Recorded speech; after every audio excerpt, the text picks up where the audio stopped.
Hey, basketball fans, I'm George Sedano. The latest NBA Lockdown podcast. Amin Al-Hassan, Israel Gutierrez, and I discuss everything that's going on with the Golden State Warriors. Yeah, even that picture, too. Plus Team USA. Subscribe to the podcast on the Listen tab of the ESPN app. Hey, what's up, everybody? Welcome into First Take. We are far away from Bristol, about 45 minutes from the Steel City. We're in Latrobe, Pennsylvania. Day 2 of First Take's training camp tour. We are so happy to be here. Former Steeler Ryan Clark in the house, Stephen A. Smith, Max Kellerman. I'm Molly Karam. We're camping, guys. It's a good place to be. Right? It's a good place to be. We got a lot. How you doing? How we doing, guys? We do this. A lot of good football players here. A lot of good football players here. Yeah, a lot of good football. You know what I'm talking about that. A lot of good football. Yes, and we have a lot of good football players joining us. D'Angelo Williams, Antonio Brown, and head coach Mike Tomlin. But first, in a story published today, ESPN The Magazine's Mina Kimes discusses the Bennett brothers, an in-depth look at both Michael and Martellus. They believe that the players don't have enough power in the league, that the contracts are short, they're not guaranteed, and they pale in comparison to the NBA. He said, quote, "Do you know what the NFL stands for? N-word for lease." Stephen A. Strong words. Your reaction? Very, very strong words. But before I go into it, I feel it's only appropriate that I go to a former star in the NFL who's got a Super Bowl championship, who is also somebody that represented the players as a players rep. I want to know what your thoughts are first before I even get into it, Ryan. Well, the first thing, let's speak about the brothers. If you've met them, if you've talked to them, there's nothing they say that isn't calculated. There's nothing that they say that they haven't had an intelligent opinion on. So that's the first thing. These are not words they're just throwing out, or Martellus is throwing out at this time. Michael Bennett came along in the NFLPA as I was kind of ushering out right before I started to retire. He was always in the meeting talking about ways to monetize the player, ways for the players to make more money off of their likenesses. And if you continue to read through this, you say, okay, this is what they're talking about. How many black owners do we have? How many players are able to profit off of who they are, the way the league is making money? Initially, though, when you hear N-words for hire or for lease, the first thing I think is, well, wait, everybody in the league has the same contracts. Everybody in the NFL. So it's not necessarily, to me, at first, it wasn't a black thing. But as you read on, he's saying, hey, the black players who make up most of this league don't get to make money off of who they are. It's not about the player in the NFL. It's about the shield. It's about the owners. When you talk about Roger Goodell, though he says he's for the league, he's paid by the owners. The bonuses he gets are for making those players, those people in suits money, not for making the players on the field famous. That's why he can make a $3.5 million salary but clear $40 million.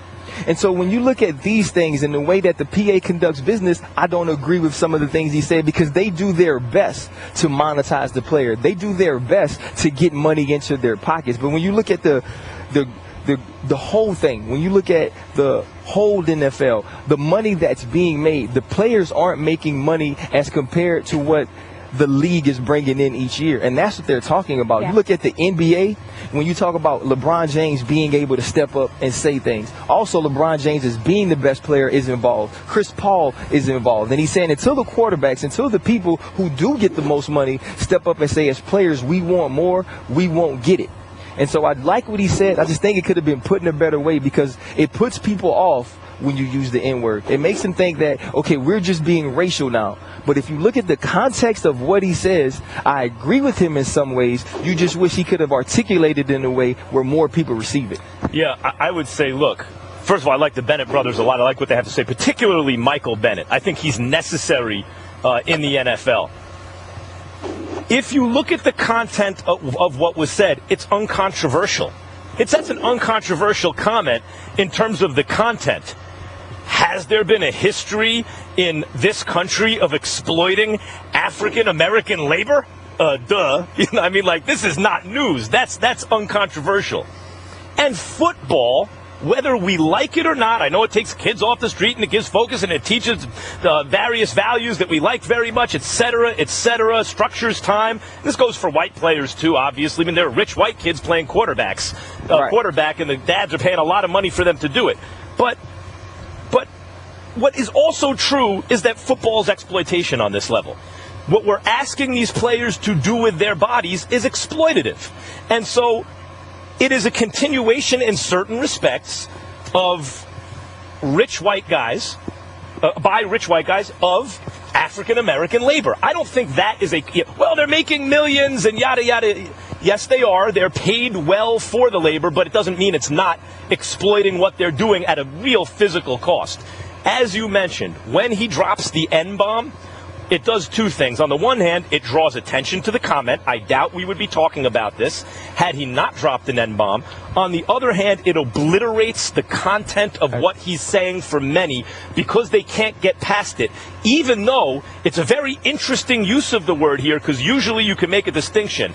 Is someone using this word with a hard R at the end, which is always racist and bad, or is it colloquial with an A, where the meaning is still very controversial, and you could say it's bad, and probably that argument wins, but the meaning, at least the attempt has been to co-opt the negative, co-opt the word away from the negative and infuse it with some kind of colloquial understanding of what it means. It's kind of splitting the difference, because when he says N-bomb for lease, he's making reference to a racist past in this country while also using the word colloquially. Still, it obliterates his meaning for most. It obliterates his meaning for most. I get where both of you are coming from. I don't disagree with any point that either of y'all made. But I also want to bring it back to a football perspective in this regard. First of all, you have no business using the word in that incendiary manner, because again, it obliterates, like you said, the point that he was trying to make. We understand, if we read further in the article, where he has a line here where he's talking about, they know, the article is talking about how the brothers know what it means to be labor instead of capital, growing up because of their dad, and talking about growing up, black people never owned anything. Martellus says, I want to build, I want to make. Well, in making that statement, one must ask, even though if you're Michael Bennett, you may deserve more money, you may want more money, you may be upset at the contract that you signed with the Seattle Seahawks. Yes, Martellus Bennett feels he was also underpaid. He was also underappreciated in Dallas to a lesser degree, in New York, before going to Chicago where he excelled. Now he's a member of the New England Patriots. But also, let's keep in mind that although you're underpaid, you're still getting paid. So when you talk about ownership, whose fault is it that you're not owning in terms of the kind of money that you're bringing in? Now, granted, that's apples and oranges, because when you look at Roger Goodell and the money that he's bringing in, you find yourself asking, damn, how are you making this much money? And why are you making this much money? And what exactly are you doing? Because with all the mistakes that you are deemed to have made, the fact that you could literally walk away with $40 million, while the players have a hard salary cap and they're being restricted, that's going to be a point of contention. But it's a point of contention that the Players Association has to continue to work to address with the league, because they're the ones on the opposite side of the table from the league, which is why you had the courts, for example, saying essentially we don't want to get ourselves involved with it, because if you got face-to-face negotiations sitting across on the table with one another, that's y'all business to handle, not us, not society. Well, let's take that to the players. If you are a player, yeah, you might deserve $30 million. Yeah, you might deserve $40 million. Yeah, you might only be getting paid $10 to $12 million. But that $10 to $12 million should enable you to do some of the very, very things that you're acting like you're being prohibited and inhibited from doing. And that's just not true. The fact is, if you're Martellus Bennett, if you're Michael Bennett, two good guys, two highly intelligent guys, two conscientious guys, fun-loving guys, because they joke a lot, which is why I had to read this article, because I had to get in context. Were they joking? Were they serious? Because they say a lot of jokes that are a bit off-putting at times, but they are absolutely joking in a lot of instances and mean no harm to anybody. They're really, really nice guys and highly intelligent. But the flip side is they weren't doing that here.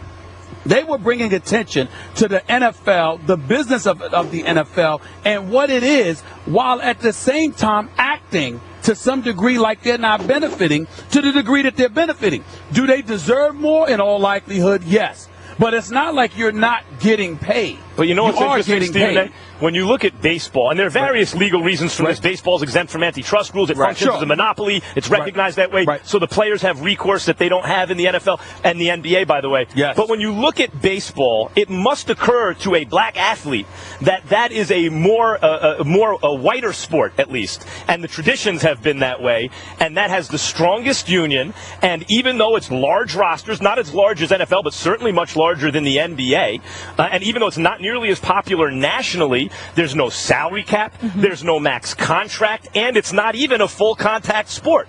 So you might understand why, as you were the member of a union in a full contact sport that's largely African American, says, why are there hard caps? Why are there max I understand that too, but history dictates sometimes where we go into the future. The baseball contracts and the baseball union and those things, they started in stronger position than the NFLPA started. And were assisted by our government. Exactly. Played favorites with the sport of baseball compared to other sports. That's why I was American national pastime. And so exactly. So now when you're fighting from a deficit. It's not necessarily that the NFLPA is not moving football players forward. It's fighting from so far back. And I was a part of the lockout. And during the lockout, I was prepared to not play. But with the amount of people you have, with the contracts being what they were before the lockout, you didn't have 1,500 guys who can stay home and say, I can take care of it. I'm not blaming the players. Oh, no, I'm not. I'm saying the league functions effectively as a monopoly, so that when negotiations come, when the CBA comes up, the idea that that's not a monopoly is absurd, because if you're one of the best players, you practice your whole life to be one of the best in the world at what you do, there's no other bidder for your services. It's ridiculous to think, well, you don't have to take the contract. But that's true, Max, but at the same time, sometimes in today's day, we're blaming the leagues more than we should, instead of leaning on the point that Ryan Clark just made. From an historical perspective, you're operating behind the 8 ball if you're the National Basketball Association, if you're the National Football League, as opposed to if you're Major League Baseball, because the Players Union has religiously and universally been very, very strong throughout the decades. But the flip side to it is this. When you speak to lack of ownership or whatever, I thought the most salient point that was made by the Bennett brothers was that when they asked the question about how many black owners are there in the NFL, because you know there are some black people who would love to own an NFL franchise, get a group together, do what you got to do. And so as a result, your board of governors, you don't have to let them in. You get to select who you will allow to have an ownership stake in your league under that NFL banner. So that's a strong argument. But as a player, even though I will openly acknowledge that they both deserve more money as far as I'm concerned, the flip side to it, and what cannot be escaped, is the fact that the money that you're making is not prohibiting you from doing more. And there are a lot of players in the league who get that money, who spend it, but don't necessarily do all the right things with it. And then they want to look to the NFL or somebody else. But here's the thing, though. And that's not accurate. I think the difference in that is, though, they're not speaking about what they can do outside of football with the money that they're making. They're speaking of the money they are making playing football, the money that they're able to generate for themselves because of what they've been able to do. And when you talk about the owners and black owners and them, it's a good old boy club. No question. When they sat across the table from us in negotiations, we realized there was a difference. But you know what? And we're here at Steelers training camp, and the Rooney Rule always pops up in my mind, because the Rooney's a great old school, Northeast football franchise and family and all that stuff. And because of the Rooney Rule, a guy like Mike Tomlin even gets a look. And as much as people object to the idea that they're just checking a box, they just have to bring a guy in an interview. But the fact is, when they did that, there was Mike Tomlin in an interview, and I'm quite sure Mike Tomlin in an interview blows everyone away in the room and winds up with a job. And I bring that up because it's about introducing people into the old boy network, into that true, club. but it can't be gratuitous. It can't be a token interview, because if you do too many of them, then ultimately your cachet dwindles, because you're the guy owners call upon to come in and do the interview to make us look like we were really entertaining diversity when we really were not. So in that regard, I think that's something that we have to watch out for. It's not that it's enough. It's that Mike Tomlin is the head coach of the Pittsburgh Steelers because of that rule, giving him the opportunity to get in front of those people. I'm speaking to your point about the NFL owners. Sure. Right, I was here when that happened, and it was Mike Tomlin. When he came in, he wasn't the guy for the job. He came in and took the job. Right. He earned the job. But it also speaks to different owners in the fact that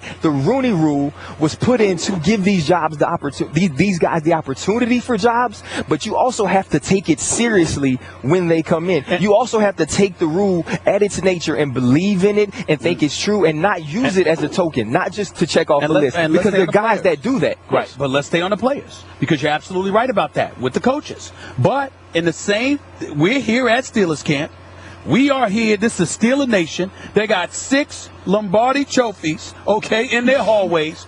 And we're talking about a coach in Mike Tomlin, universally respected, one of the great coaches in football, and probably the best interview in all of football. I can't wait for him to come on the show today. doubt. But here's the flip side to it. We're also talking about Antonio Brown, who's universally recognized right now as arguably the best receiver in all of football. 136 receptions, tying Julio Jones, 1,800-plus yards, 265 catches over the last 2 years. 4.5 games with Landry Jones and Mike Vick. That's 4.5 games with Landry Jones, Michael Vick, 375 catches over the last 3 seasons. And because he's 2 years removed, he ain't getting paid. He ain't getting By paid. the way, I want to get this in before we wrap this. We'll ask him Charles about that. Barkley brought this up the other day.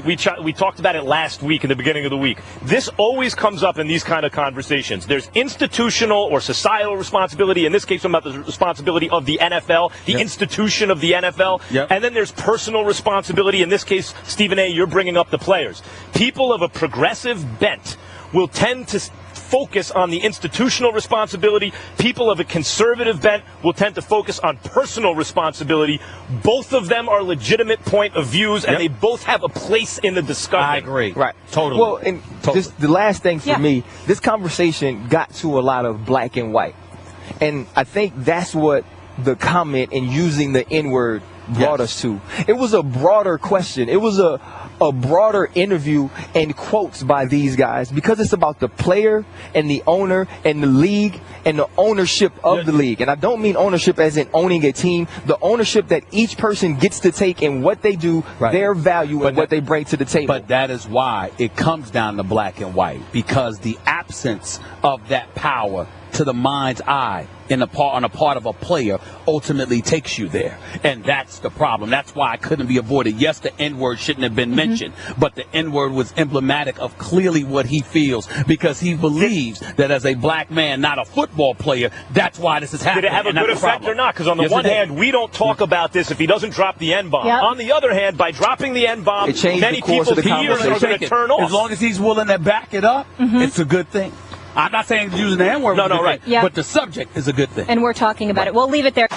But meanwhile, we go to Arizona. It is good to be Tyrann Mathieu. The man got paid. Mathieu is now the highest paid safety in the NFL. He agreed to a 5-year, $62.5 million extension. The deal includes $40 million guaranteed. Sources told ESPN, we know that's the number that matters for NFL contracts. Mathieu dealt with some off-the-field issues at LSU, multiple failed drug tests for marijuana use, and was even kicked off the team in 2012. He's been one of the NFL's top defenders. He also tore his right ACL with 2 games left last season, and his left ACL during the 2013 season. He hasn't been cleared to return to action yet, but is expected to within the next 2 weeks. Matt, let's start with you.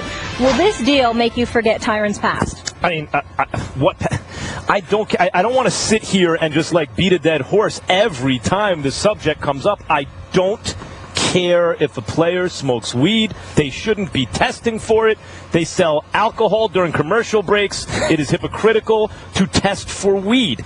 Now, you can always make the argument if a guy does it knowing the rules, that's a problem. I agree. The irony in that stance is that the ones who are getting caught obviously maybe need some help because they're risking a lot for something that doesn't seem very important. In terms of the performance, because it's the opposite of a performance enhancer, I would say that should show up on the field. And if a guy is still productive on the field, the argument that he'd be even more productive is really nobody's business, in my opinion. There'd be lots of things that would make someone more or less productive. But let's talk about Tyrann Mathieu, the player. One of the most versatile defenders in football. Now, here's the issue I have. Adrian Peterson has everyone feeling like, an ACL. Big deal, it's an ACL. ACL on the left side, now on the right side. Both. If he is most of the same player, when you look at the Cardinals, who are favored to win the whole thing, I get it. The average in terms of total yards, defense that wins the Super Bowl is ranked 7th. The average offense is ranked 8th. Arizona last year, in terms of that metric, 5th in defense, 1st in offense. I mean, this is a serious Super Bowl contender. When you really look at them, what's the weakness? They even bring in Mathis on the offensive line, who, according to Pro Football Focus, was their highest graded offensive, guard anyway, since week 3 of last season. He's one of the reasons when we keep bringing up the Eagles suffering so bad and what happened to the running game and all that stuff. him. He wasn't on the team. They got rid of him before the year started. And then started for the Super Bowl champs, for the Broncos. When you look at Arizona, the addition of Tyrann Mathieu, if he's mostly the same player, I think correctly makes them Super Bowl favorites. I agree with you. Tyrann Mathieu is big time. I mean, this guy, he's played some linebacker. When he's blitzing the quarterback, there's nobody better. Some have argued. I remember my man Brian Baldinger from the NFL Network. He and I know each other from our Philly days. What's up, my man? Baldy. I'm proud of him. The fingers. I love my brother. He's good people. He said a legitimate argument could be made that Tyrann Mathieu is the best all-around football player in the NFL. He's that serious. He's a playmaker. He's a ball hawk. Against speedy receivers, he's going to get his hands on the football. Against guys that don't know what they're doing, he always seems to know what he's doing, and he overachieves consistently to the point where you don't even question it anymore. And I think you could tell a lot by Patrick Peterson and others and how happy they were for him when he got this contract, which brings me to the point that I wanted to make about you. You bring up how you don't care if they test for weed, okay? My thing is, neither do I. That's not the point. The point is they actually do. And so for me, it's not about, there's plenty of rules. There's plenty of regulations. Look, we got rules at ESPN. You think I wouldn't like to break a few of them? You're damn right I would. Let me be the first to tell you. But guess what? The golden rule applies. Those who have the gold makes the rules. And these are the rules. And so the question is, can you follow suit? The fact that this is a guy that was a Heisman Trophy finalist, then he gets thrown off the team for repeated violations of their drug policy, then gets arrested with 3 other dudes, okay, at LSU, okay, because of the same offense, and you had questions about his future where he was nuclear and a lot of people didn't want to touch him. To go from that to where he is right now, I can't even express to you how proud I am of the brother, because he, to me, epitomizes really the argument that I consistently have tried to make sitting up here over the last 3 years doing this show. I'm not talking, I agree with you, certain things shouldn't be tested for, whatever, but that's not the point to me. The point is what they do.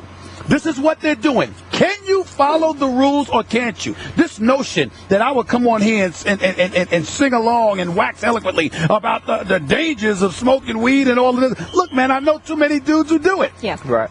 They don't get their money affected by it. I'm talking strictly about dudes who get their money affected. You're not being moral police. So go ahead. Here's the thing. I agree with y'all. I came on here. Remember, I took a lot of flack when leaving Pittsburgh saying they shouldn't test for it. And that I knew people who did it. Right. But here's the thing. Here's my issue with it. We said, does this deal and what he's done make you forget his past? I wish it wouldn't. Here's why.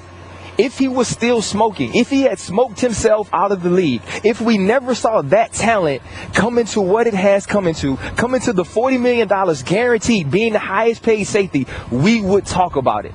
If this was Tyrann Mathieu being kicked out of the league for a year, we would sit up here and talk about it. So let's talk about how this man was kicked off the team. Let's talk about how he failed the drug test. Now let's talk about who he is now. Let's talk about him saying, I will get it fixed. Patrick Peterson saying, I will help him get it fixed. I was on the phone with him when he was getting kicked off the team. I was texting him after he got arrested, and he was a man who wanted to be helped. He was a man who wanted to be different. That's the difference between him and the people that continue to fail, the people that continue to let it affect their money. You have to want to be better, and he did. And now what he's gotten, he got hybrid money. See, that's going to be a new type of money. It's not safety money. It's not corner money, but it's somewhere in the middle. It's hybrid money, which is why when I met Jalen Ramsey, I said, don't fall in love with being the number one corner. Well, let me say this. We're sitting here at Steelers camp. What's the difference between a Tyrann Mathieu and a Martavis Bryant? We got a guy that overcame his liabilities, his doldrums, whatever words you want to use that you find appropriate. He accepted the challenge. He accepted help. He's doing what he's doing. Why am I bringing up Martavis Bryant? It's not just because we're at Steelers camp. It's not just because we're going to have some Steelers up here on the set with us. It's not just because he's not here and possibly may have cost the Steelers a Super Bowl title. Not to say that that's definitely, but he's an elite number 2 guy. He is. You know what the problem that I have with Martavis Bryant more than anything else right now? what in the hell are you doing in L.A.? I mean, you're Martavis Bryant. You're supposed to be here. Yeah. You get suspended for the year. You get suspended for the year. And I mean, don't be seen at all. L.A. Don't be seen at all. Mean, you want to go and rehabilitate and get yourself ready. I love L.A. Please don't get me wrong. I love the sunshine. I love La La. Please don't get me wrong. But you want to rehabilitate yourself because you can't stay off the week and you go to La La. A lot of players in the offseason. He didn't want it. To both of your points. I wish I could argue, but there's no arguing with this point. First of all, whatever you want to say about what is addictive or what isn't, don't tell me that. You can be addicted to anything. Yes. And I'm quite sure that someone who is willing to sacrifice their entire, very lucrative professional future because they can't, as Stephen A. says, lay off the weed. You're addicted. You are obviously addicted, and that's why I said the irony in all this and my position that they shouldn't test is actually the guys who continually get caught happen to be the ones that the testing actually helps in terms of their personal life, in the sense that they clearly have a problem. And even beyond that, some guys want to be great. They want it. They are willing to sacrifice whatever it takes to be great. And that's Tyrann Mathieu. He wants to be great. Others happen to be good at a sport. You know what happen to be able to make a living at a sport. Check this out. This is the way I'm going to put it. Some dudes want to be great because they want to be great. Other dudes want to be great enough to get paid. Yeah. That's the difference. Well, I think, and that's what Herm talks about when you love football or you love what it means. Are you internally motivated or externally motivated? The greats are internally motivated. He wants to be a legend. This is what I'll say. Going to LSU, he's the greatest LSU player I have ever seen with my own eyes. He's the best player to ever play in Tiger Stadium. He's a bad boy. Internal motivation. Those are the the Kobe Bryants of the world. They're getting up shooting in an empty gym. External motivation. I'm in a contract year. We're with me shooting in the gym. This miniature dude on a defense. We ain't talking about a running back or a quarterback. This miniature dude who plays on defense. Both safety positions, linebacker, blitzing a quarterback all day. Doesn't matter. Did you see not that you could see air, but you almost felt like you literally, like air was tangible. You could see it, you feel it obviously, but you could see the air come out of the Arizona Cardinals when he went down. If he were healthy against the Carolina Panthers, I'm not saying that the outcome would have been, different in terms of wins and losses, but I think it would not have been as lopsided as it ended up being. By the way, top overall scoring offense makes the Super Bowl almost 50% of the time, and Arizona is going to be right there. They're going to be right in that running. I'm Eric Carabao. On the latest fantasy-focused baseball podcast, Tristan Cockcroft and I discuss the unfortunate injury to Trevor Story. Who do you replace him with? Also, crazy night for new closers, evaluating Kepler, Altair, and McCutcheon. Subscribe to the podcast in the Listen tab of the ESPN app. All right, welcome back, everybody. We're going to start here. We have some power rankings. Sports Illustrated released their annual preseason power rankings as we head into the NFL season. So take a listen here. You can see the list right up there. Leading the pack is the Cardinals, followed by the Panthers, Steelers at number 3, Patriots at 4, and number 5 is the Broncos. Stephen A., let's start with you. Steelers number 3. Is that where you think they belong? No, I do not. I don't think the Steelers should be any higher than 6th or 5. I mean, I think about obviously Arizona and Carolina. I think the Patriots should be ahead of them. I think the Packers should be ahead of them. I think the Seahawks should be ahead of them. I think Jordy Nelson going back to Aaron Rodgers and the Green Bay Packers helps them significantly. I think that when you look at not just the Seahawks, the Packers, but when you look at the Seahawks, Russell Wilson and those boys and what they've been able to do, they just tanked it in the first half against Carolina. That hurt them significantly in that divisional playoff game. But I think that they're going to be just as formidable this year because I see a maturation process continuing to shine as it pertains to Russell Wilson. I look at the New England Patriots. I think the acquisition of Martellus Bennett is huge because you got that 2 tight end set with him and Rob Gronkowski. The fact that they lost Brandon LaFleur NFL and he's in Cincinnati, who cares? The bottom line is they got Gronk with Martellus Bennett. I think that helps them significantly. Carolina is Carolina, and on top of it all, Kelvin Benjamin is back, looking bigger, stronger, faster than ever. And of course, Arizona is no joke. And now that they've re-upped Tyrann Mathieu, which we just finished talking about, I think that helps them as well. And Carson Palmer is no joke, even though at times he can appear to be in particular pivotal moments in the postseason. Bottom line is he can play this game. We see what happens. But the reason why and the primary reason why I believe that the Pittsburgh Steelers are too high is because even with Martavis Bryant out and Le'Veon Bell is scheduled to miss 4 games,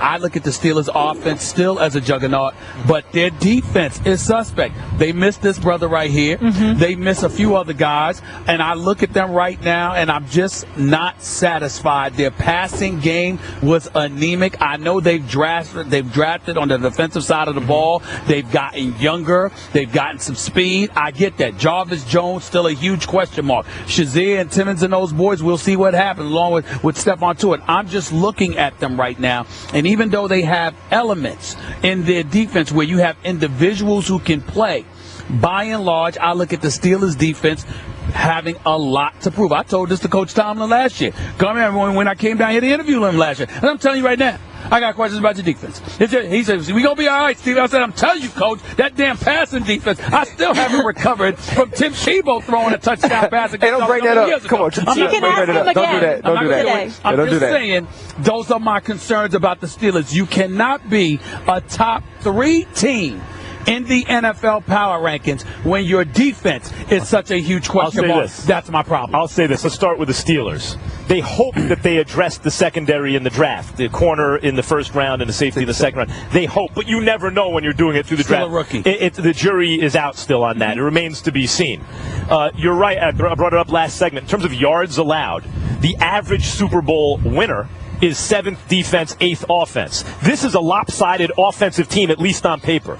And while in the beginning of last season I thought they had a chance to be the greatest offense of all time. I mean, you think about it, their O-line was playing out of control in the preseason, at least for what that's worth. They had some continuity there. You have Le'Veon Bell, who I believed at the time was the best running back in the game when he's on the field. Adrian Peterson's going and Gurley's coming, but right now it's Le'Veon Bell's time when he's on the field, and he's only the 3rd best offensive player on the team because they got Antonio Brown and Ben Roethlisberger, who, by the way, when we bring up the best quarterbacks in football, it's Cam, it's Aaron Rodgers, it's Tom Brady. Better put Ben's name in there. Roethlisberger's name isn't in there, but you can make a damn good argument year in and year out that he's just as good as anyone, and with the money on the line, maybe that's the guy you want. He's a Hall of Famer. That said, so all that said, you're right. It's lopsided, and the offense doesn't look like as big a juggernaut to start this season because Martavis Bryant is gone for the season, and that's their other threat on the other side of Antonio Brown.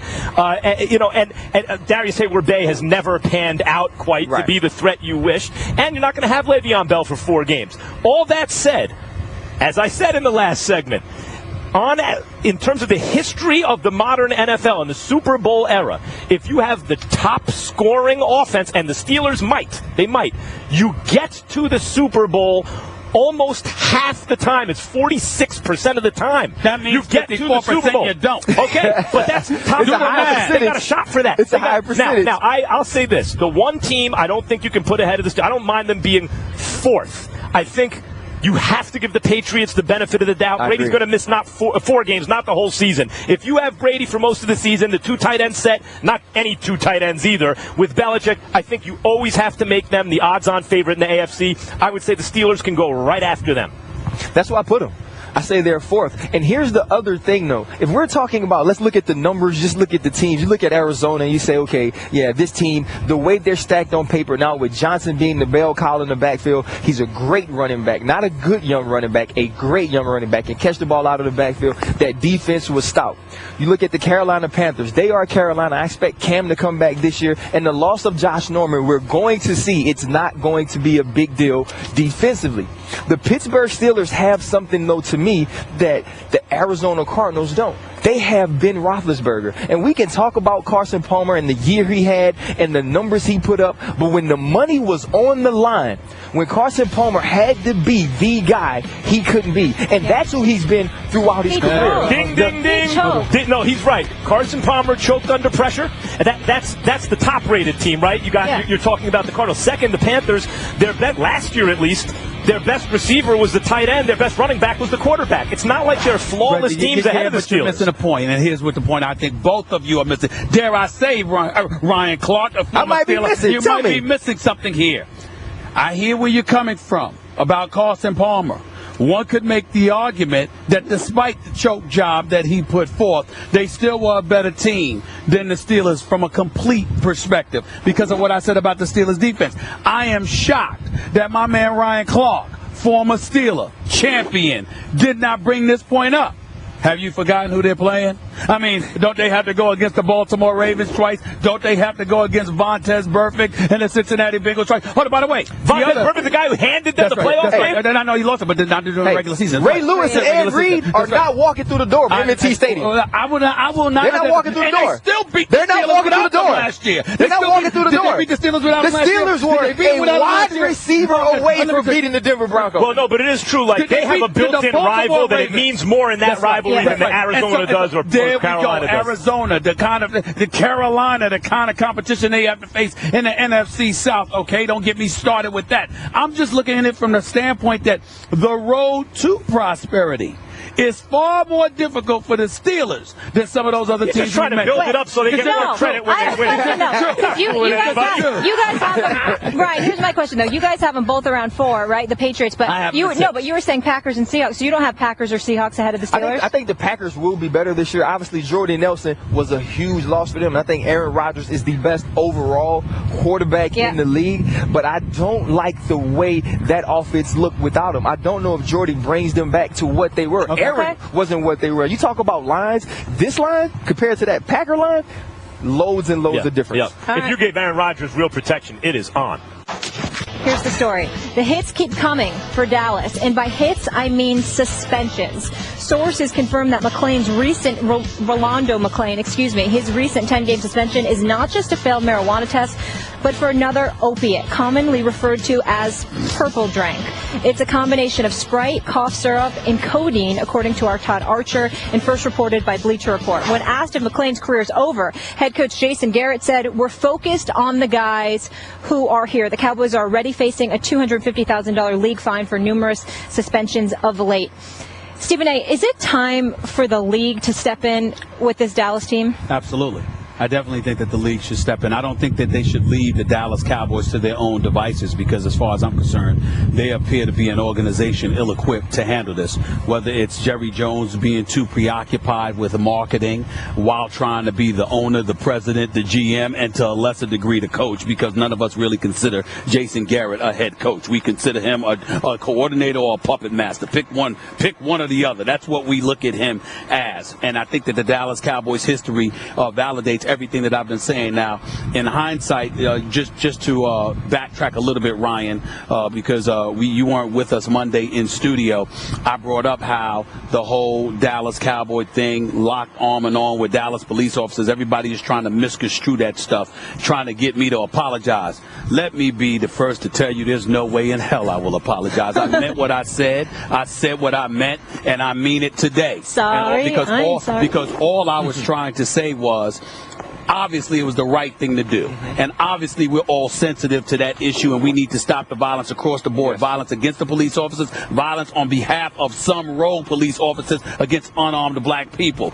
Obviously, the Dallas Cowboys did the right thing. Yes. What I was saying is, in the throes of really, being in the news because of something like that, how about when the cameras are away and the news folks are away, that you conduct yourself in a manner that shows that you're respectful enough for law enforcement officials not to break the damn law all the time? Because I got a list of whole people. Now, I'm going to be nice. I'm not going to read the names, and I'm not going to read the offenses, but I've got two pages? I got 2 pages good Lord. of activity on the part of transgressions on the part of the Dallas Cowboys. Y'all keep messing with me, I'm going to start naming names all the damn time. Will I do it, Ryan? Will I do it? You know I'll do it. We're not going to do it today, though. I'm not going to do it today. Not going to do it today. Is that in me? Will I do it? You have done it, and you will do it. Don't get me started. You'll do it again. Don't get me started. I mean, there's a whole bunch of names. Just do it. Just do it. Nope.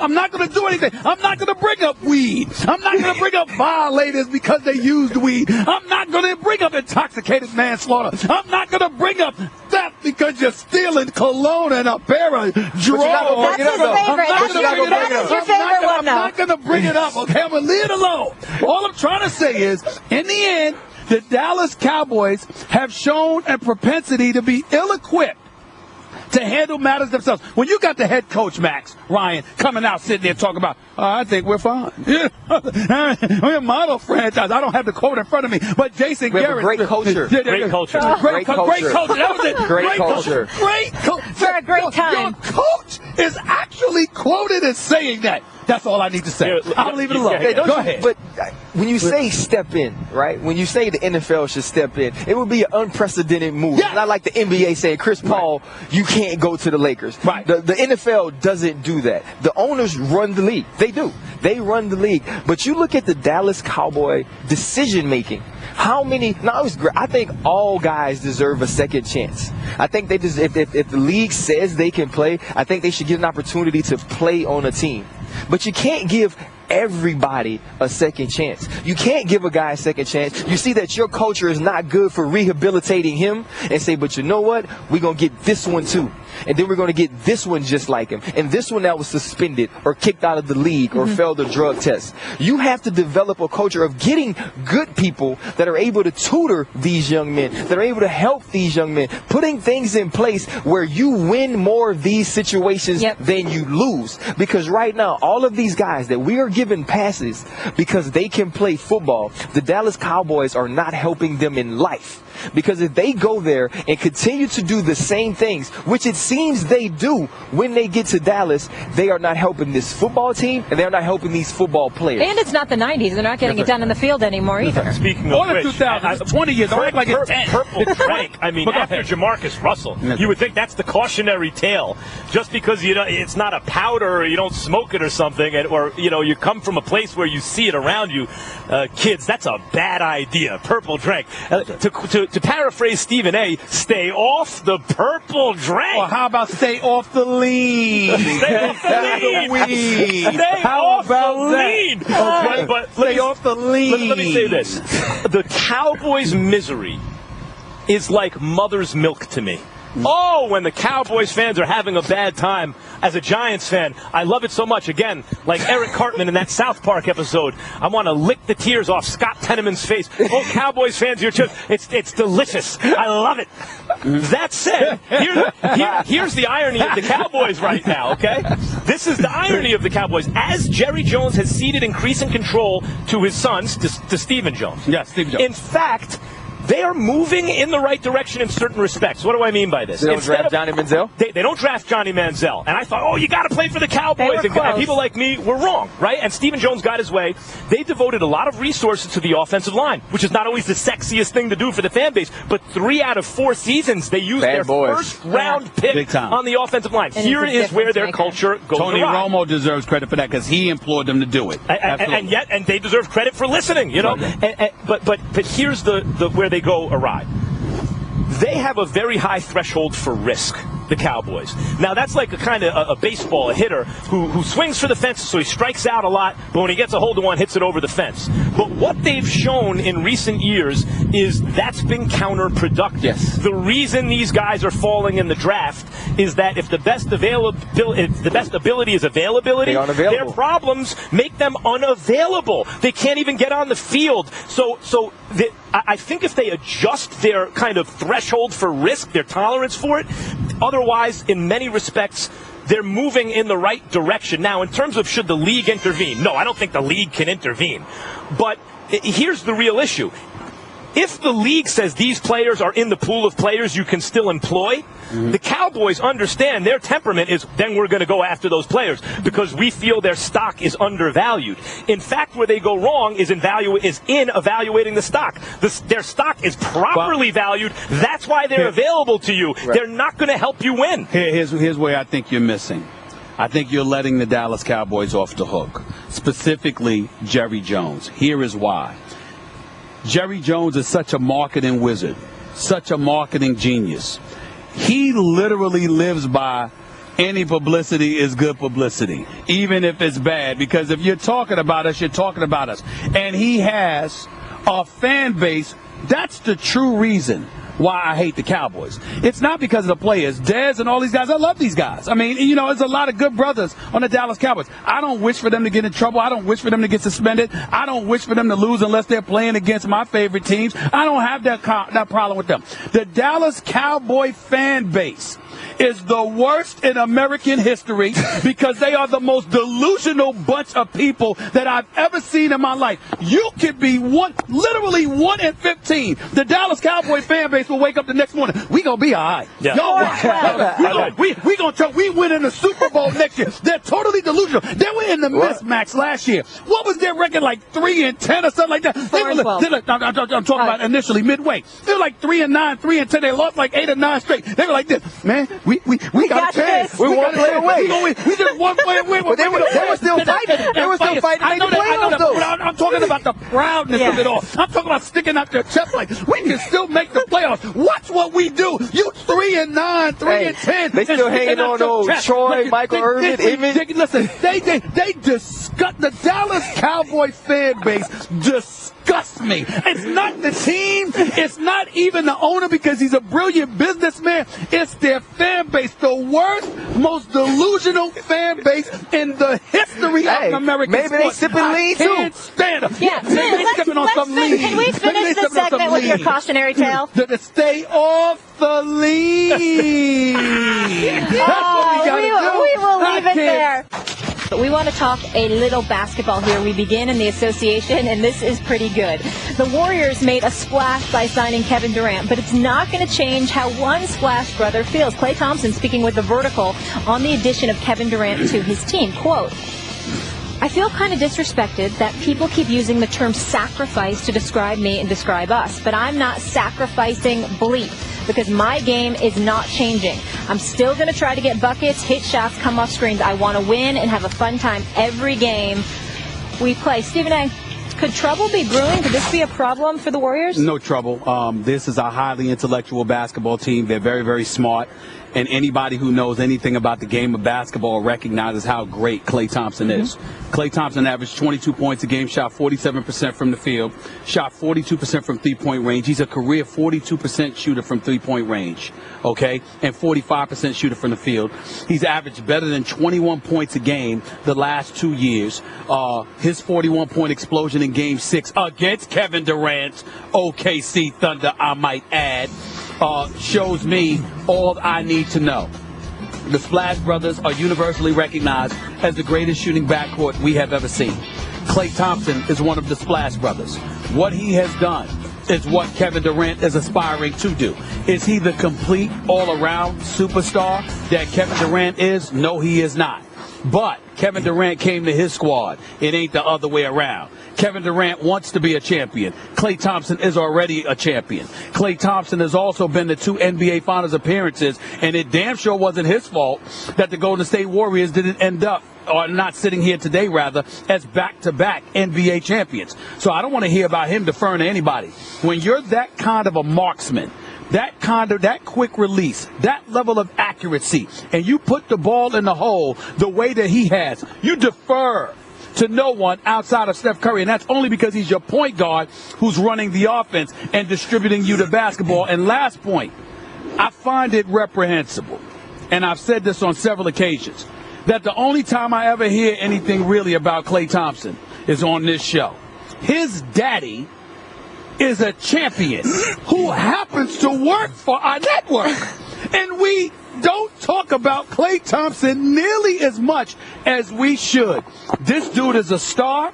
He's one of the great shooters in the game of basketball, and he deserves to have the position that he has. He has the right to say it, and I applaud Kevin Durant as well for being smart enough to recognize it and not refuting it. Speaking of my friend Michael Thompson, he's a two-time champion. Two-time champion. Who was drafted first overall, was dropping 20 and 12 when the Lakers traded for him to come off the bench for Kareem. That's right. Not only didn't complain once, thanked his lucky stars that he got to play for the Lakers. That's right. And Michael Thompson has raised this young man right. Okay. Klay Thompson has the heart of a killer. Don't let that nice guy stuff fool you.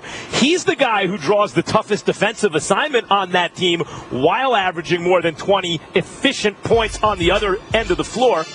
Let's not listen. Even in the playoffs, sometimes you'd see the offense getting ahead of itself. Guys are rushing shots. I didn't see one time where I thought, boy, Klay shouldn't have shot that. You know why? There isn't a shot that Klay shouldn't shoot. He has earned the right to shoot it at any point because there's a pretty damn good chance it's going in from downtown. That's right. Klay Thompson is capable of getting not as hot as anyone in history, hotter than any player who ever touched a basketball. How can I say that? The proof is in the pudding. He dropped 26 and a quarter about a year ago. 37 a year before that. Excuse me. That was his second highest quarter point total. And this 26 points in a quarter, which guys can't do alone in the gym, is your second highest point total. 37 points in a quarter smashed the all-time record. There it is. He's gotten hotter, 37 points in a quarter, than anyone who's ever lived. That man can shoot. I don't care if he's playing with Michael Jordan and Larry Bird and whoever and LeBron James. Right. He can shoot whenever he touches it if he wants. Now, the fact is that attitude is going to help the team. That doesn't mean that Klay Thompson is not going to pass the ball if he can pass up a good shot for a great shot. That doesn't mean he's going to be a bad teammate or Kevin Durant's not going to be able to do his thing. All he's saying is the attitude that got me to where I am is going to keep me on top. That's all. He's not saying anything detrimental to the team. Well, he's not saying anything detrimental to the team, but the most important point is that he has the right to say it because of the things that we both articulated. He's earned the right to do it. And also, let's keep this in mind. There's plenty of players. Like I said, Kevin Durant, I thought that was a choke job in Game 6. Just one game. Yeah. He didn't choke in Game 7. Didn't choke in Game 5. But in Game 6, I thought that was a choke job. Steph Curry, you look at some of his performances, and, he didn't resemble himself. What happened to Steph Curry? Steph Curry was on the verge of being a back-to-back champion and a two-time league MVP who wasn't going to be an MVP of the finals. Again, because it was Andre Iguodala last year, it was going to be Draymond Green this time around if Golden State had won. So when you look at it from that perspective, think about what we're saying about Klay Thompson here. We have never looked at Klay Thompson and said the moment was too big for him. We've looked at him and say, okay, the shot's not falling, with the regularity the way that it once was. But the way he plays and the manner in which he approaches the game, you see no wavering in his game. I don't want to take a shot at Steph either, Stephen. I'm saying I don't want to take a shot either. I 100% agree with that point. There were moments in the playoffs and especially the finals. It pains me to say it because I predicted the Warriors were going to win the whole thing and Steph's going to be MVP and right the wrong from the year before where he seemed like there were moments, I hate to say it, I take no pleasure in this, where it looked to me like Steph didn't want it. I agree he wasn't physically 100%. He wasn't physically. That's why I don't hold that against him. You know what? Muhammad Ali had his jaw broken in the second round against Kenny Norton, still fought the rest of the way hard, and lost a split decision. This isn't boxing. I understand. I'm just saying, I don't want to hear the excuses. Who wants it? Klay Thompson missed some shots down the stretch in big games of the finals, but not because he didn't want it. Just because sometimes you ain't going to hit all the shots. He never didn't want it. But let's touch on the biggest point of this debate. Klay Thompson has the right to say what he said, and really what we're saying is, and what we're asking is, should anybody have a problem with that because of the greatness of Kevin Durant? The answer is no. Because what Kevin Durant is pursuing, Klay Thompson already has. Yep. And Klay Thompson ain't come to Oklahoma City. Kevin Durant decided to go to Golden State. you have lost. I'm glad he didn't take that position. I disagree with that. I don't think that's the reason. I think the reason you don't want Clay to change is because it gives you the best chance to win. Because that attitude that's made him the best two-way two-guard in the world, you want to keep. I don't care about the kind of unwritten rules about whose team it is and who's earned what in that sense. I don't care. Like Kevin Durant, we're talking about his ability. Success. But we're talking about his ability. If it helps to win, Durant should do his thing. But it has everything to do with it, because without that attitude, to go to State Warriors, they have never won a championship. Without that attitude, they would not have gone to 2 consecutive NBA Finals. Because if Klay Thompson doesn't perform the way that he performed in Game 6, isn't Kevin Durant and OKC in the Finals? You know what else it is? You know what else that I like about that Klay stuff is his dad is old school, and Klay got a little old school gangster in him. Like, I don't care who came and joined this team. I liked it too. He got fired up. I'm not changing a damn thing. That's right. Yep, and he stepped right up to it. Exactly how he should be. At the track at the wall, and it's gone. Wow. The other way for Corey Seager. That's some kind of power. This weekend, 2 powerhouses go head-to-head in an interleague showdown at Dodger Stadium. David Ortiz blacks one out of the park. David Ortiz leads the Red Sox into the final leg of a West Coast road trip when they face Corey Seager and the Los Angeles Dodgers. The Red Sox and the Dodgers, Saturday at 3 Eastern on ESPN Radio. This guy, arguably the best receiver in the NFL, needs no introduction. Antonio Brown here with us. We're at Steelers camp. You led the league in receptions last year, tied for the most and second most in NFL history. Pretty good season for you. Antonio, thank you for being with us. Hey, thanks for having me. We appreciate it. All right, no secret, you're unhappy with your contract, but you decided not to hold out. Why didn't you?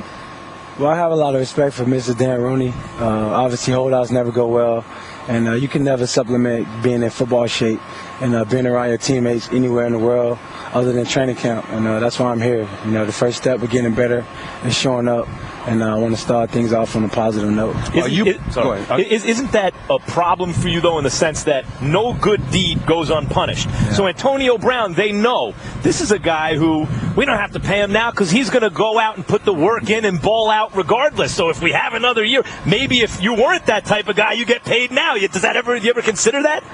No, it's my job to be ready to go when the season starts. It's up to my agent to deal with all the other things. Right now, I'm just here singly focused on bettering my game and being ready to go. Are you convinced that this might not happen for you this year, that you might have to go through this year and there is no discussion because the Rooneys and the way the Steelers do things, not with 2 years left, 3 years left, it's only when you got about 1 year left or less that they're going to negotiate your deal? Are you prepared to go this season knowing that the likelihood of you getting that contract extension is not going to happen?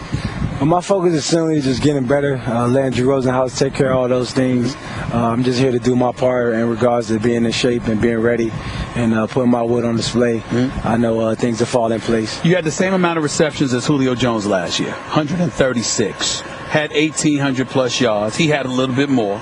But somebody like myself and others, I look at you because of what you do with punt returns, not just as a wide receiver. I consider you the best in the game. Do you consider yourself the best in the game, or do you think that there's somebody out there that deserves to be compared to you? Well, there's no doubt, man. I'm one of the top guys in the league. There's a lot of other guys that's out there doing it. A lot of other guys I commend myself to, but I consider myself one of those guys. And yet, are you I look at the Steelers, I go, damn, Ben Roethlisberger's going to the Hall of Fame. He should be in the best quarterback in the league argument more than he is. Le'Veon Bell, when he's on the field, that's the best running back in the game. Are you even the best offensive player on your own team? Well, we got a lot of great players. Speak volumes of our quarterback, Hall of Famer quarterback, our center, our offensive lineman in general, our running back. I mean, we got a great team, and not only great individuals, but a great offense collectively, and we want to do positive things. Are you happy with the season that you had last year, or are you a bit frustrated at its ending? The hit by Vontaze Burfict, knocking you out, making you miss the AFC Championship game, in a lot of people's eyes, potentially costing you guys a Super Bowl berth, because if you were on the field, you might have beat the Denver Broncos. Have you looked at looking back on last season, what kind of thoughts have been going through your mind throughout this entire offseason? Well, I got to come out and be more aggressive. Obviously, I wasn't there with my teammates to help them in the crucial moment of the playoffs, and that still stick with me. But I got to continue to grow and get better, and each year you got to take a step. And I'm just excited to be here, healthy, and ready to get things going. How do you stop a shot like the shot Burfict hit you with from changing you as a player? You talked about being fearless and everything. How do you control that? Well, you can't have no fear. It's like a NASCAR driver who's been in an accident. You can't get in the car with fearful thoughts. You got to have faith, and you just got to go out and be more aggressive. Have you noticed a difference since then, or it's the same guy? Tell us the truth. Same Antonio Brown since then? I think my swag got a little bit better. How could your swag have gotten a little bit better? I mean, no disrespect. That was a devastating hit. And Vontaze Burfict is a big boy. I mean, how do you get up with more swag under those circumstances? Pick some swag up on the ground while you were down there? What happened? Well, you got to be more aggressive. You play this game long enough, you're going to get hit. And that just come a part of playing football and being in the game. And obviously that hit actually won us the game, so it's called take one for the team. Can I ask one thing? Go ahead. How do you feel about Vontaze Burfict as a player? I don't feel no way about him. I haven't thought about him. I don't care too much about him. He's a football player, and I'm looking forward to competing against him. I got to ask you a question about your teammate, because as great as you are, it's easier to be just as great, if not greater, when your number 2 guy is on the other side of the field, taking some of that pressure off of you because of his greatness. But Martavis Bryant has been suspended for the year. We all know why. I want to know what thoughts go through your mind when you consider the fact that his lack of discipline basically cost him and could potentially cost y'all. Well, of course, of NFL, guys going to have issues, and there's always going to be adversity. It allows more opportunities for other guys. And we got to be more sharper as an individual myself. You can't control the things that are going to happen. All you can control is how you produce and how you prepare. And I think other guys on this team looking forward to opportunities. And I got to be more available to beat 2 or 3 matchups and be ready to take my game up. But you've got to be, as great as you are, and I'd love to argue Odell Beckham. I'm a Giants fan, but the fact is there's no real argument that beats Antonio Brown over the last couple years. And as great as you've willed yourself and worked yourself into becoming, you have to look at a guy like Martavis Bryant and say, if I were 7 feet tall and could run a 3.2 40 or whatever he can do, damn what I would do with that. Tell me how you feel about that, watching a guy who's blessed in certain ways that you're not, unable to achieve on the level you're achieving, a teammate who you rely on. Well, this game is 70% mental. It's not about physical. Everyone has special tools, but it comes down to your mentality. What are you willing to sacrifice? What are you willing to discipline? What are things you're willing to give up? How important it is to you. And mentally, he got to get right. And if you want it, it's there for him. And it comes down to us as individuals and our mentality. So you're saying that he has to want it, in other words. We all can want it for him. We all can speak of his speed, how big he is, but those things don't matter if his mentality is right, if he can't be in the field. It sounds like you're siding with your quarterback, Big Ben Roethlisberger, who basically said he was disappointed not just because of the act itself, but because of the fact that he felt like he was lied to by his teammate. I'm not asking specifically about that incident, but this team with this level of potential, what are the kind of things you all are saying to one another now that you're in training camp and you've got this Super Bowl, this season coming up with a lot of expectations? What are you saying to each other?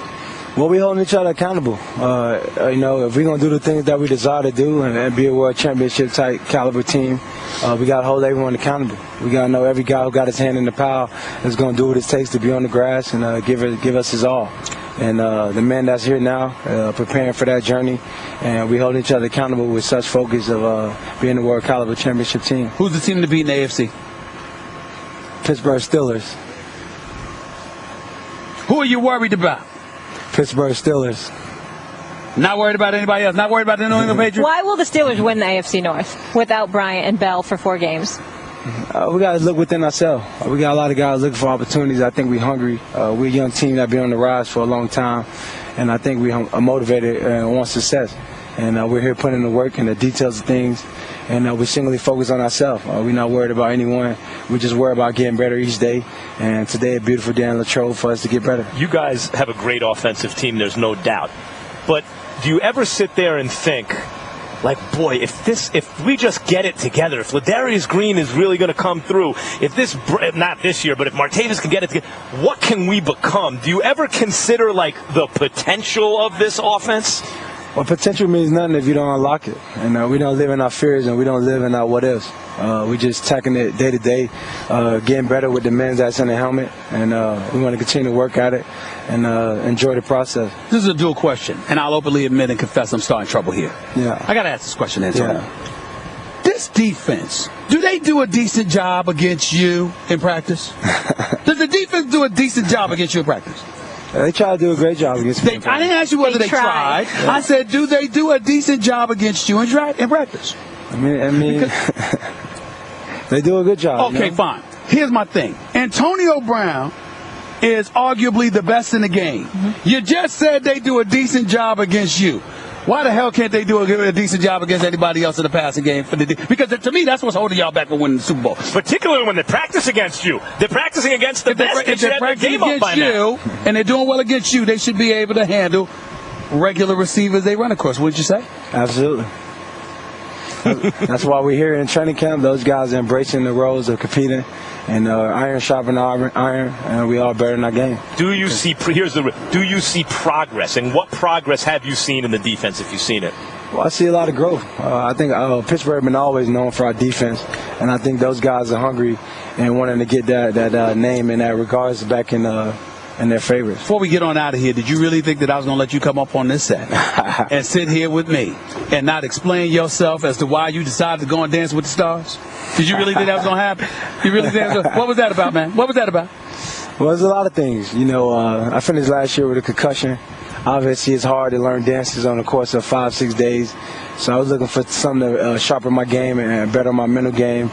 And it was absolutely a good time. Is the Brandon Marshall bet on or not? First off, Brandon Marshall don't own a Porsche. The Porsche was actually Jet's car. So tell Brandon to call me when he's for real. Maybe he could buy my fans dinner every end of the day that start with a Y. I actually told him he has to take into consideration who's throwing the football. You got Big Ben throwing the football to you. He's got Ryan Fitzpatrick. That's what I said. With us now, Pro Bowl running back D'Angelo Williams, who last year ended up tying the league lead with 11 TDs. Not too shabby, stepping in nicely. Thank you so much for being with us. Thanks for having me. First of all, congrats on the wedding. You just got married. Yes. It looks like you had a pretty good time. Please tell us about this Walking Dead theme. Well, I've said all along, weddings are for women. Okay, us that's men fair. just kind of tag along. We say our dues. The only thing that hit us hard is in our pockets when we have to pay for it. Yeah, okay. And I said, you know what, I'm gonna be different. I want to have an opportunity to have fun during my wedding, and that was my opportunity to have fun because I always wanted to be a walker. I'm a huge Night of the Living Dead fan, huge walker, and I love horror movies, and because of that, that's why I was able to do what I was able to do. So nothing to do with the marriage zombies coming to get you?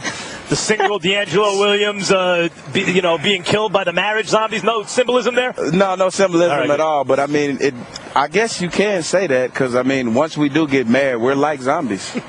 I am not equipped to have a conversation about this. I'm married. I don't feel like a zombie. I'm not touching that at all.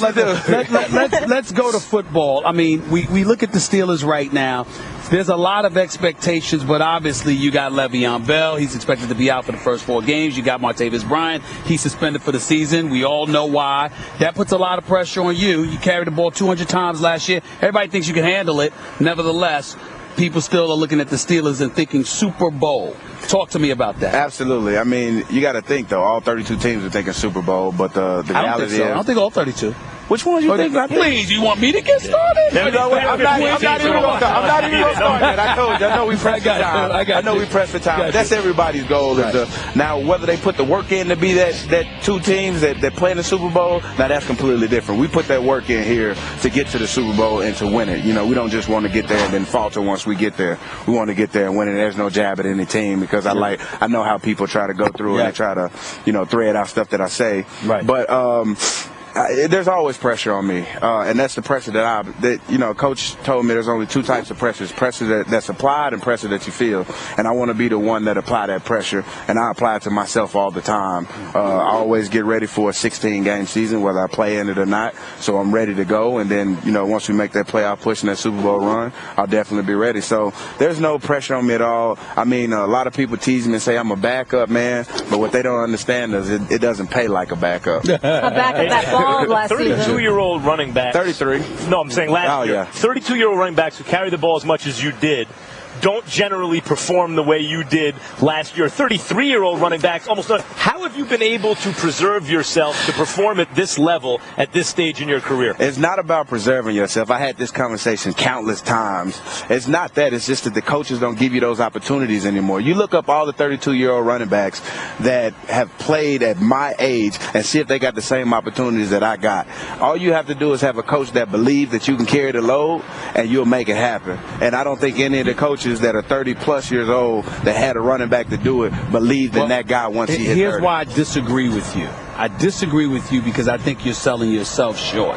Let me explain. Okay. The fact of the matter is, there ain't too many 25-year-olds that can do what you do. So you can't just sit up there and say, oh, there's a lot of 33-year-olds out there that can run the football and do what I do. They just haven't been given the opportunity. Maybe they weren't given the opportunity because they ain't good enough. Is that possible? That's possible. And how much is the offensive line? I mean, obviously, Le'Veon Bell, I think, when he's on the field, is the best back in the game. Absolutely. You had a tremendous season last year, but you can't help but notice that even from the preseason, you're like, boy, that Pittsburgh offensive line is going to be a monster. We call them the Goon Squad. They've always been monsters. In years past, we've thrown the ball a lot. Now, since Le'Veon's here, everybody's taking notice to the run game, and they forget about our offensive line. They talk about his patience, but in order for him to have that patience, you got to have an offensive line that's able to hold those blocks and sustain them for a long period of time, and they do that here. Is there something about having a head coach, too? I remember Tomlin's first introductory press conference when, he's there going, I'm like, who's this dude? Steelers football. Run the ball, stop the run. I'm like, oh, okay, I'm rolling with this guy. Is there something, imagine, especially for a running back, playing for a guy where in his heart of hearts, he likes that kind of grinded out type of game, right?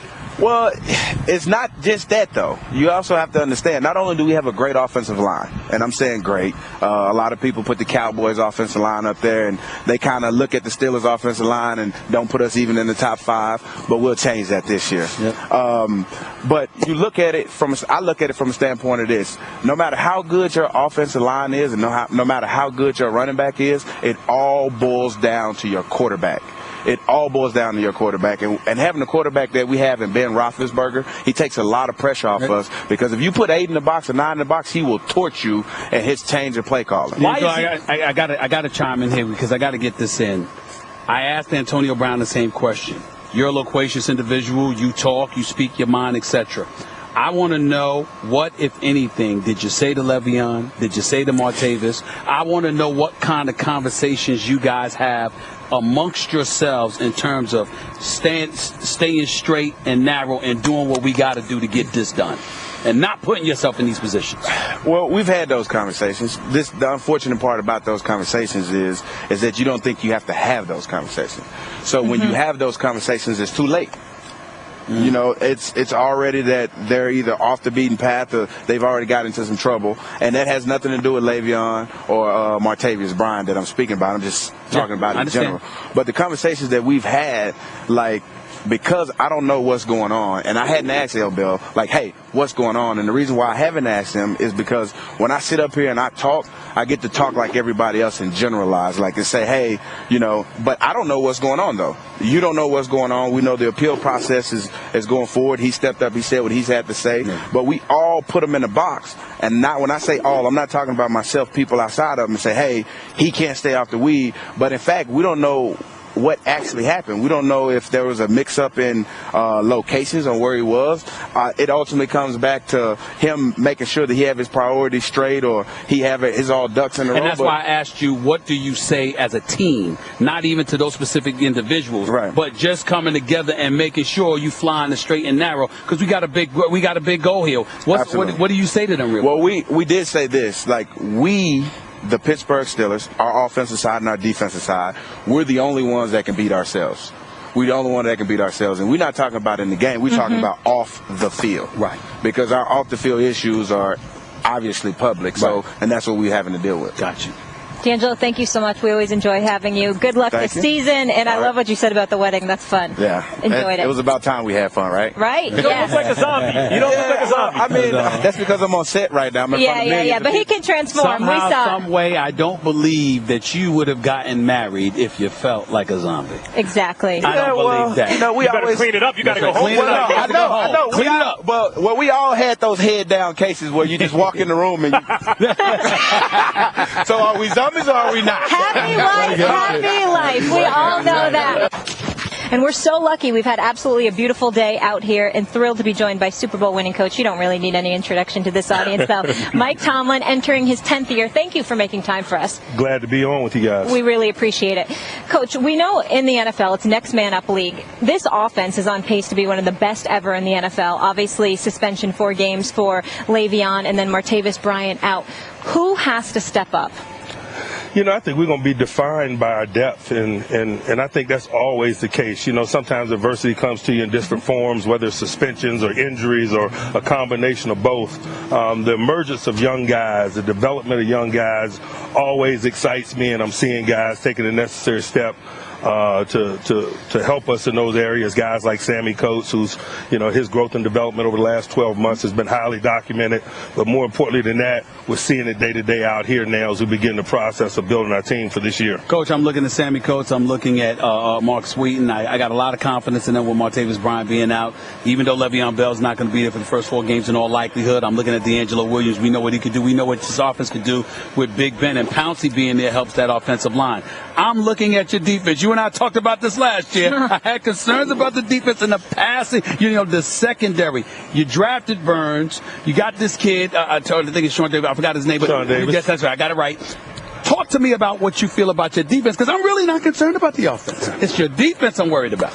I'm excited about the growth and development of the defense, and those are 2 very new guys that you mentioned, and their acquisition and development is going to be critical.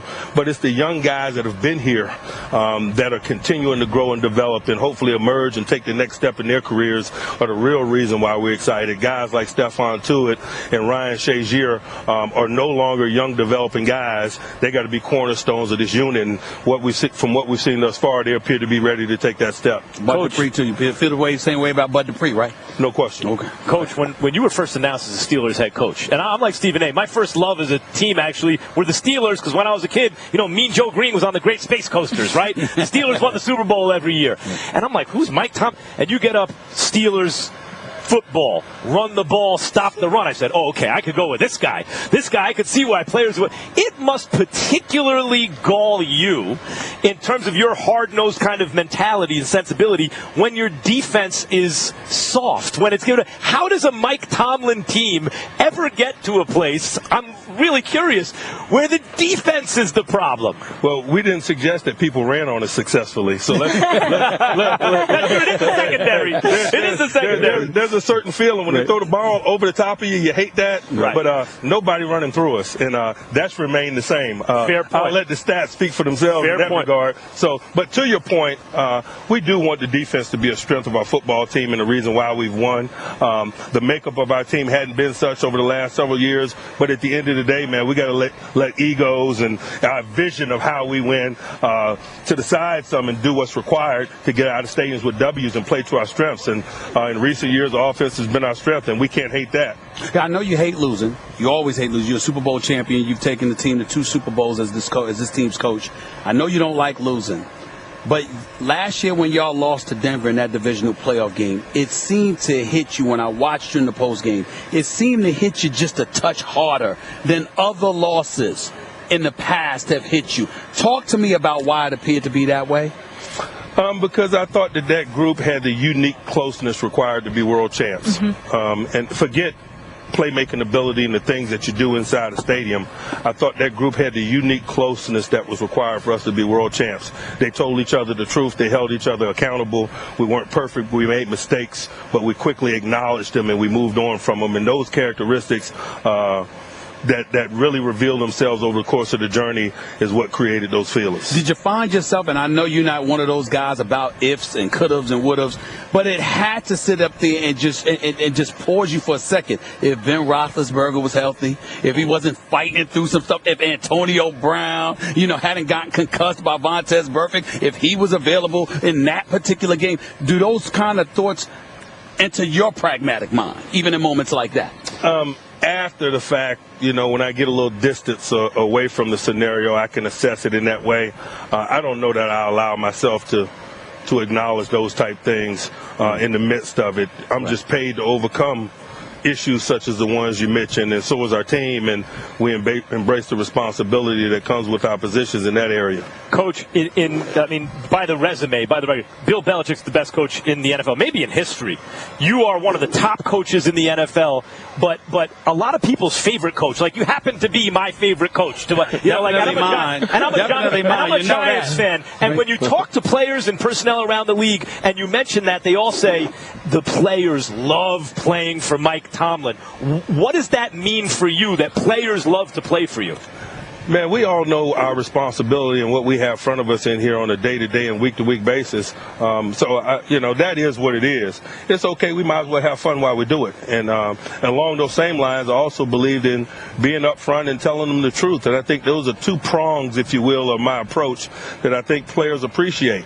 We try to have as much fun as we can in the midst of the work, and we acknowledge and talk truthfully about things we need to talk about. Coach, changing gears real quickly, a few weeks ago, I was on vacation at that time. He was about to come on the show. It was in the news. We weren't on the air, but a lot of news was being made about the Rooney Rule in the National Football League. We heard Tony Dungy even speak about it from the standpoint that the original intent of the rule wasn't something that was being exercised in this day and age. People look at you. Obviously, we're here with Pittsburgh. It's the Rooney's family, top-notch, first tier of the NFL, and we know what they mean to the sport of football, and you being here, it just epitomizes and personifies everything that their goal was about in implementing that rule.